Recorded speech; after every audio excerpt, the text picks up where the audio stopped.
Sir రమ్మన్నా అలా అయిపోయింది.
కన్స్యూమర్ పంపుల పేరుతోటి చాలా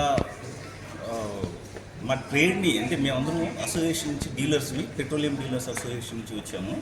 సూర్యాపేట జిల్లాలో కన్స్యూమర్ పంపుల పేరుతోటి ఇల్లీగల్గా డీజిల్ దందా నడుస్తుంది. అది ఏ రకంగా నడుస్తుందంటే కన్స్యూమర్ పంప్ అనేది ఒక ఇన్హౌస్ కన్జంప్షన్ కంటే ఆ పేరుతోటి లైసెన్సులు తీసుకొని వాళ్ళు రిటైలింగ్ చేస్తున్నారు. అంటే వేరే వెహికల్స్కి కూడా వాళ్ళు డీజిల్ అమ్మడం స్టార్ట్ చేశారు. ఇది ఎంతగా పాకిపోయింది అంటే చిన్న పెద్ద తేడా లేకుండా ఫ్యాక్టరీల దగ్గర నుంచి చిన్న చిన్న ట్రాన్స్పోర్ట్ ఆఫీసర్స్ వరకు ట్రాన్స్పోర్ట్ కంపెనీస్ కూడా అవన్నీ కూడా ఇట్లాంటి కన్స్యూమర్ పంపుల పేరుతోటి దందా చేయటం వల్ల ఎంతో పెట్టుబడి పెట్టి మార్కెట్లో ఎంతో డబ్బులు ఇన్వెస్ట్ చేసినటువంటి మా డీలర్ నెట్వర్క్ నష్టపోతున్నది అనేది ఒక భాగం అయితే, రెండో ప్రధాన అంశం ఏంటంటే దీనివల్ల స్టేట్ గవర్నమెంట్కి రావాల్సిన వ్యాట్ రాకుండా పోతుంది. ఎందుకు అనంటే వాళ్ళు ఇతర రాష్ట్రాల నుంచి తీసుకొస్తున్నారు కాబట్టి స్టేట్ వ్యాట్ లాస్ అవుతుంది. రెండోది, ఇప్పుడు ఈ ట్రాన్స్పోర్ట్ కంపెనీలు డీజిల్ బిల్ ఇవ్వకుండా ఓన్లీ క్యారింగ్ బిల్లే ఇస్తారు. అంటే సపోజ్ ఒక 40,000 కిరాయి అయ్యే దగ్గర 30,000 రూపాయలు డీజిల్ కొట్టి 10,000 రూపాయలకే వాళ్ళు బిల్లు ఇస్తారు. అప్పుడు 10,000 రూపాయలకి జీఎస్టీ కలెక్ట్ చేస్తుంది. 40,000కి జీఎస్టీ కలెక్ట్ చేయడానికి అవుతుంది, వాళ్ళు బిల్లు ఇచ్చేది 10,000కి. కాబట్టి ఆ 30,000కి సంబంధించిన జీఎస్టీ కూడా మన స్టేట్ గవర్నమెంట్ లాస్ అవుతుంది. సో ఇటు మా డీలర్ నెట్వర్క్కి లాస్ జరుగుతుంది, స్టేట్ గవర్నమెంట్కి లాస్ జరుగుతుంది. పబ్లిక్ ఇంట్రెస్ట్ దృష్ట్యా కలెక్టర్ గారికి దీని గురించి వినతి పత్రం ఇవ్వడానికి వచ్చాము. రెండో ముఖ్య విషయం ఏంటంటే బోజర్స్ అంటే ఒక పెట్రోల్ పంపుకి కానీ కన్జ్యూమర్ పంపుకి కానీ అఫిలియేటెడ్గా ఒక చిన్న 3,000 లీటర్లు 4,000 లీటర్లు కొట్టే ట్యాంకర్ ఒకటి ఉంటుంది. దాన్ని తీసుకెళ్ళేసి ఎక్కడైనా సరే ఇమ్మూవబుల్ వెహికల్స్ అంటే జనరేటర్ సెట్లకి పంపు సెట్లకి వాడుకోవడానికి దాని ద్వారా డీజిల్ సప్లై చేయాల్సి ఉంటుంది. కానీ వాళ్ళు ఆ బోజర్స్లో కూడా రోడ్ల మీద పెట్టేసుకొని లారీలకి వ్యాన్లకి డీజిల్ అమ్మటం స్టార్ట్ చేశారు. అది కూడా మాకు పెద్ద దెబ్బగా మారింది. పోతే ఈ అదే వేరే రాష్ట్రాల నుంచి డీజిల్ ఇక్కడికి వస్తున్నారు కాబట్టి స్టేట్ గవర్నమెంట్ వ్యాట్ లాస్ అవుతుంది.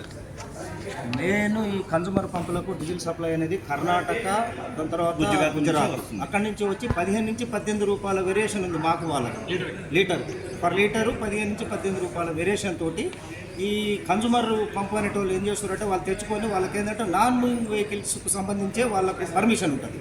దాన్ని వదిలిపెట్టి వాళ్ళు ఏం చేస్తారో మొత్తం ట్రాన్స్పోర్టర్స్కు అక్కడ పోయే సిమెంటు ఏదైతే వాళ్ళ దగ్గర లోడింగ్ చేసుకునే బండ్లు కానీ ఏది కానీ ఉన్నటికి ప్రతి బండికి అందులో పోయే బండికి ప్రతి బండికి డీజిల్ ఫిల్ చేసి బయటికి పంపిస్తుంది. దీనివల్ల ఏమవుతుంది, 15 రూపాయలు తేడా 18 రూపాయలు తేడా ఉంటే గవర్నమెంట్కి వచ్చేది ఇప్పుడు దీని మీద మన దగ్గర 27% మన దగ్గర ట్యాక్స్ ఉంది, మన తెలంగాణ గవర్నమెంట్.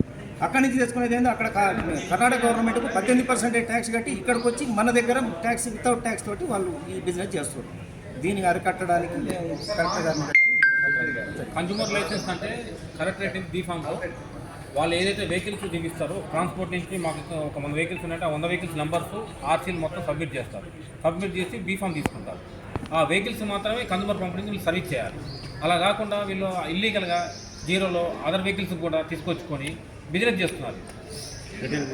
రిటైల్ బిజినెస్ చేస్తున్నారు. సిమెంట్ ఫ్యాక్టరీలే కానీ తర్వాత అన్నీ కూడా కంప్లీట్ ఇదే ఒకళ్ళ సిమెంట్ బిజినెస్ కన్నా కూడా వీళ్ళకి ట్రాన్స్పోర్ట్ బిజినెస్ మీద దీని మీదనే డీజిల్ మీదనే మంచి ఇన్కమ్ వస్తుంది వాళ్ళకి. రీసెంట్గా ఒక 3 months బ్యాక్ కోదాడు పక్కన ఒకటి కన్జ్యూమర్ పంప్ ఉంటే దానికి డిఎస్ఓ గారి ఆధ్వర్యంలో తీసుకుపోయి అక్కడ చెక్ చేసి దాన్ని సీజ్ చేసిన 15 రోజులకే మళ్ళీ అతను మళ్ళీ ఓపెన్ పర్మిషన్ వచ్చి అని చెప్పి మళ్ళీ ఓపెన్ చేసి అతని కోదాడ గుడిబండ రోడ్లో